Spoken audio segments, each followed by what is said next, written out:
Hey, hey, welcome to Live with Lynn. So if you're here, say hi. If you're watching the replay, be sure to type replay so I know you were here. I'm Lynn Huber, and I appreciate you being here.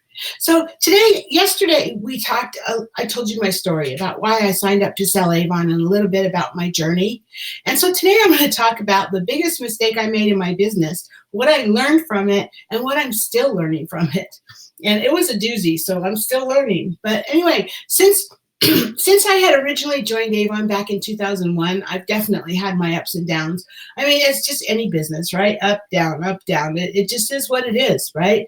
But I've had good times and bad times. I've made mistakes and I've learned from them. And yes, I've done some things perfectly. But it's like that for all of us. We've all done some things perfectly and we've all made mistakes, right? And so as long as we're learning from our mistakes and making course corrections as needed, we're golden. We're doing what we're supposed to be doing. So here's a couple of mistakes that I made in my Avon business that really stand out. I'm sorry. My husband had this thing for the last 2 weeks and it looks like I'm finally getting it. I'm not feeling real good today, but hey, anyway, it was many years ago. I was working hard on getting to the top level of Avon, which was called Senior Executive Unit Leader at the time. I was 13 people away from that level. And in order to get to that level, I had to develop 2 more people on my team to the level of Executive Unit Leader. I had one there, and I had the other one who needed those 13 people. And we've been renting a kiosk in the mall to recruit on weekends. It wasn't actually a kiosk. It was more of an information booth. You remember the Peanuts, the cartoon Peanuts, when they're selling information for 10 cents or whatever in that booth? It looked a lot like that. But anyway, actually I looked into that because normally a mall would never let a direct salesperson, rent a booth or a kiosk or whatever in a mall. But one of my team members just happened to be the leasing manager there and she got us in. And so we'd been renting it one weekend a month and I was using it to work with my team and teaching them how to recruit and talk to people. It was really a great opportunity for us. And like I said, we were 13 people away from the top level. The holidays were coming. So I bit the bullet and I rented it full time for October, November, December, and part of January. That cost me a pretty penny, but it was worth it because I figured I would earn the title in October and November and then have December and January to solidify it, right? And like I said, it was going to cost a lot of money, but it was worth it to me. But the year was 2008. I don't know if that rings any bells with you. I didn't know it at the time. Nobody knew, I don't think. But that's when the big housing crash happened and the recession hit. And we had no idea what was happening. But all of a sudden, nobody in the mall would even talk to us.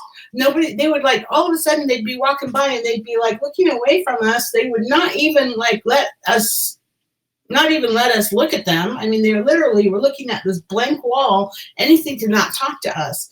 And before that, we'd been signing up 10 to 15 people in a weekend. And now we couldn't even get them to talk to us to save our life. So it was a struggle, right? We were struggling. And then all of a sudden, my rep, the one who was going to be, that I was working to get to executive unit leader, she disappeared off the face of the earth. I had no idea what happened to her. She wouldn't return my calls or emails. I went and knocked on her door. She wouldn't answer her door. And then her whole team just disintegrated. I couldn't hold it together. And so, I was frustrated beyond belief, right? But I didn't find out for many, many years. It was 4 or 5 years later before I found out. But it turns out she'd been arrested and put in jail for a couple of years. She was a home health nurse and had taken a loan, borrowed money from a patient, which is a no-no, especially a patient who isn't all there, mentally, right? But I guess she was struggling from the recession too. So anyway, I was having to start over. At the time, I didn't understand what was happening, but I knew I wasn't going to give up. I mean, no matter what. No, this didn't work. It fell apart. And oh my gosh, I licked my wounds and I was devastated.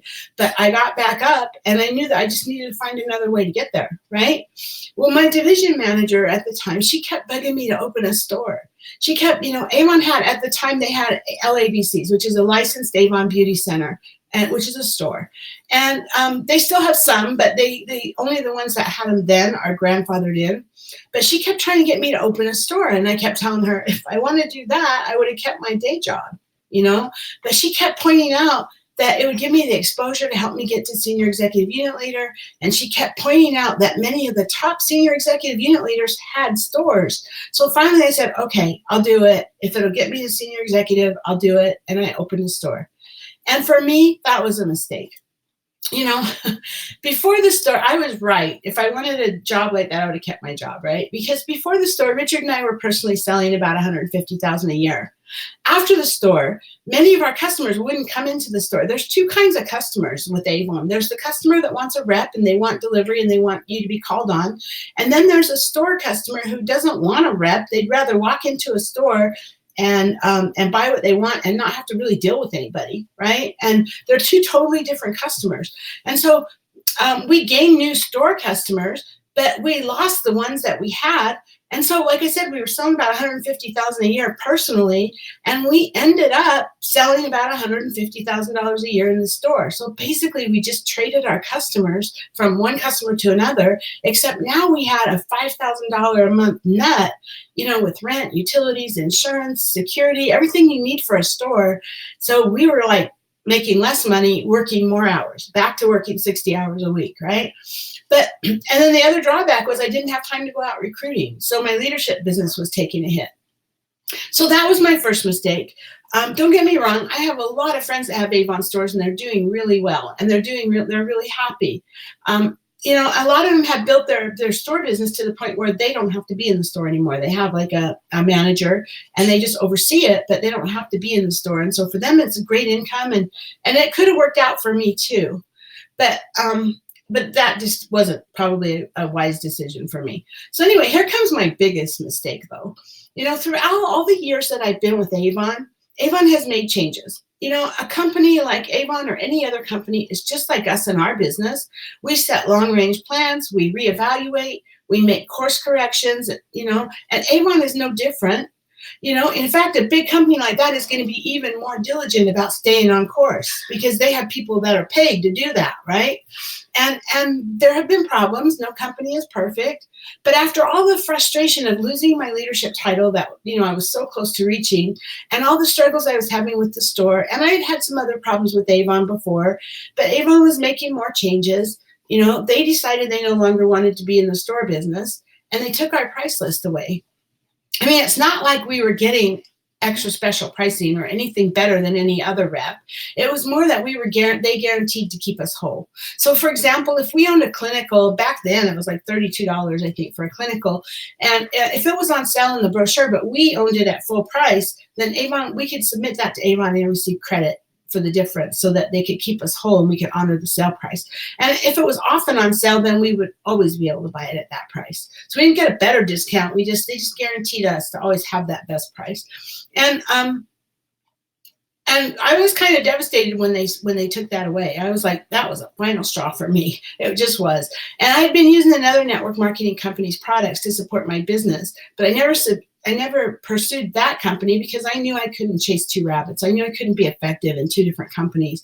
But so now we decided, well, hell, you know, I mean, Avon wants to do this, then maybe this is the time that we should jump ship and go to this other company. And so Richard and I made the decision. We shut down the store. We took a huge loss on it and in fact had to end up buying out our lease because we couldn't get out of it. And we were going to go after this other company. So I think that was the biggest mistake I have ever made in our business to date, right? So I had a close friend at the time who was earning $170,000 a month in this company. I mean, that's like unheard of, right? But I knew him personally, and I knew that he was making that. And so I was positive that I could replace my Avon business within a year. I could replace the income from my Avon business within a year with this new company.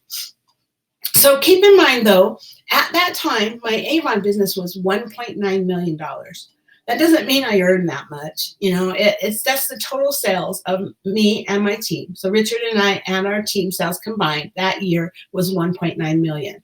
And I was making a mid six-figure income at the time. I didn't quit Avon. I just put it on the back burner. And then I went to this company, and I am one that works hard no matter what. I mean, you know, I'm destined to be successful no matter what. And I worked this new company for 5 years, and I worked it hard. No matter what I did, my Avon earnings continued to be much higher than what I could earn with this company. And yeah, I should have gave up sooner. I should have, but again, this is me and my stubbornness, I guess. But I couldn't understand why I couldn't make it work. I thought it was something I was doing wrong. You know, my friend was making 170,000 a year. I couldn't even make a couple hundred a month. I mean, he was making 170,000 a month. I couldn't even make a couple hundred a month. And then, so we did that for 5 years, and then we tried 3 other companies. We kind of bumped around from 3 other companies. And so after 6 years, we came back to Avon. So my biggest mistake was to let myself wander over to that grass is greener elsewhere thinking. You know, this one mistake has cost me massive growth with Avon, as well as hundreds of thousands of dollars. The one thing that I had learned the hard way was the power of residual income. So I've always known what residual income was.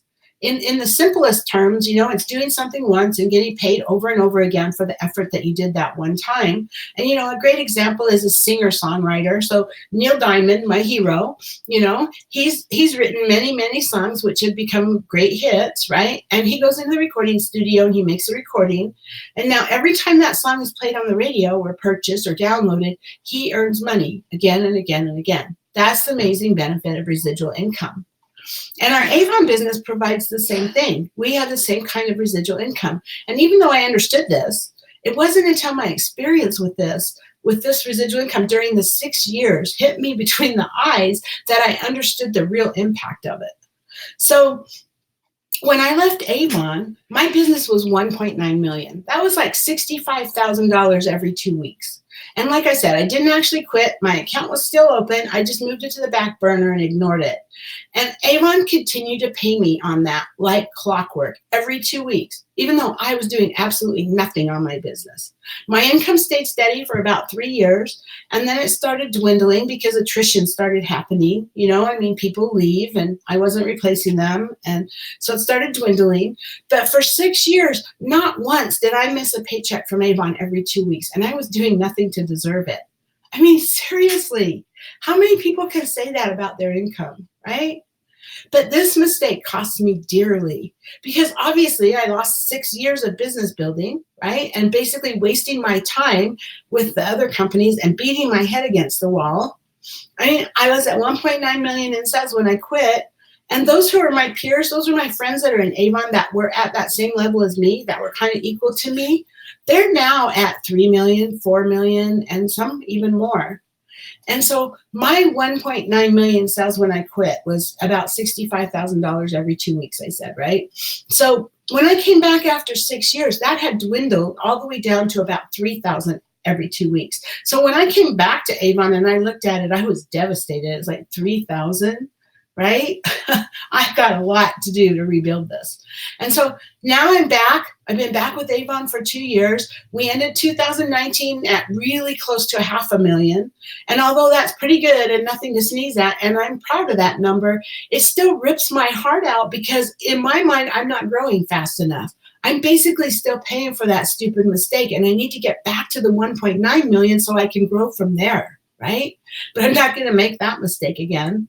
And now I have a powerful story, right? Because now I have the power of the residual income story that I can tell. And I have no doubt in my mind at all that Avon is where I need to be, and that the power of Avon can change people's lives, and that I can help people change their lives with Avon.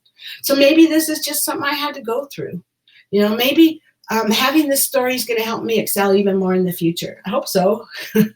But before I end this video, I want to touch on what I'm still learning. So at the time I made the decision to leave Avon, my business had recently gone through a lot of changes. You know, throughout our lives and in our business, we have ups and downs. That's just part of the process. And as I said earlier, Avon, like any other company, has long-term goals and plans, and they make changes as needed to stay on course. And you know, even the company I went to after I left Avon, there was a lot of changes during that 5 years. So every company is the same, right? But at the time I walked away from Avon, I had had enough of the changes. I think a lot of it was me looking for the greener pastures, really. But trust me, every company goes through changes. And so Avon's going through changes now again. Avon was recently sold. We're now owned by LG Home and Health. Yeah, that's the company that makes TVs, phones, refrigerators. Yeah, that's the same company. But they are also #1 in beauty products worldwide. They know what they're doing. So LG has come in and they bought us. I think the sale was official like in August or something like that. And they've gone with a fine-tooth comb and they have evaluated every part of this company that they just purchased and every part of our business. And now they're starting to implement some changes. So there's been quite a few already, and I know that there will be more. So if you're my customer and you're watching this video, you might be thinking, how does this apply to me? It really doesn't. But I hope that my story can help you when you have to make an important decision at some point in your life, right? If you're an Avon representative, I want you to understand this, because I'm hearing a lot from other Avon representatives. They're upset at the changes, and they wonder why Avon hasn't consulted with us before making them. Seriously, you guys, why would Avon consult with us? We're independent representatives. We don't own stock in the company. We're not owners of the company. They're not going to consult with us. We run our own business. Sure, Avon wants us to be successful, because if the representatives aren't successful, the company's not successful. And they're going to do everything they can to help us be successful beyond belief, but it's not always going to be on our terms. So bottom line, LG purchased this company and they're going to run it the way they believe is best. And it's important to note, though, that none of these changes are really hurting us as reps. They're just changes. And none of us like change, especially when they're affecting us. And it's us. It's not us making the decision for our own business, our own life, although we do get to make the decision for our own business, right? It's just that our company that supplies the products that we sell is doing things different for their business. So I walked away from my Avon business before because Avon was making changes years ago. I'm not going to make that mistake again. It has cost me tremendously. And I'm not saying you should never quit because of changes. You know, you have to make a smart decision about how it's really going to affect you and whether in the long run it's wiser for you to stay or go. If you're an Avon representative, I suggest you give it some time and see where the changes are going to shake out, because I strongly think that we're all going to come out ahead. I'm not happy with some of the changes either, but I believe that it's going to make us a better company and it's going to grow our individual business even higher. And I know that I can adapt and thrive. Whatever changes are put at me, I will adapt and my business will thrive. So whether you're an Avon representative or a representative in another company, or maybe your job, maybe it has nothing to do with Avon at all. Maybe it's in your job that, is making changes. Changes can be hard. It takes us outside of our comfort zones. And we don't always have the power to be in charge of what happens, but we do have the power about how we react. We get to determine that, how we react. So give it a chance, or at the very least, sit down, give it some thought, put it down on paper, write down all the positives on one side and the negatives on the other side, and make a conscious decision. The most important thing, don't let your emotions get the best of you, because I promise you, your emotions are not going to be good for you for your long-term business. Trust me, I know. So I hope that my experience helps you in some way. Overall, my Avon business has been an incredible journey, and I still consider myself blessed to have this amazing opportunity. We all have to learn, and sometimes it's easier if we can learn through other people's experiences rather than having to go through it ourselves. And so that's why I'm sharing with you that maybe you can learn something. Hi, Lori. Maybe you can learn something from me that can help you in your business or in your job or whatever in your life. But especially if you're an Avon rep, if you can understand what I learned about residual income, I believe it will totally change how you work your business. So, hey, thoughts? I would love to hear from you. If you made a big mistake in your business or in your life that you've really learned from, please share in the comments below. Tell us what you learned about, or tell us how, or tell us how you're adapting to changes. I would love to hear them. Anyway, thanks for being here, Lori. Thanks for being live. And this video has gone a lot longer than I wanted. But anyway, I hope you have a great day, and I'll talk to you tomorrow. Bye-bye.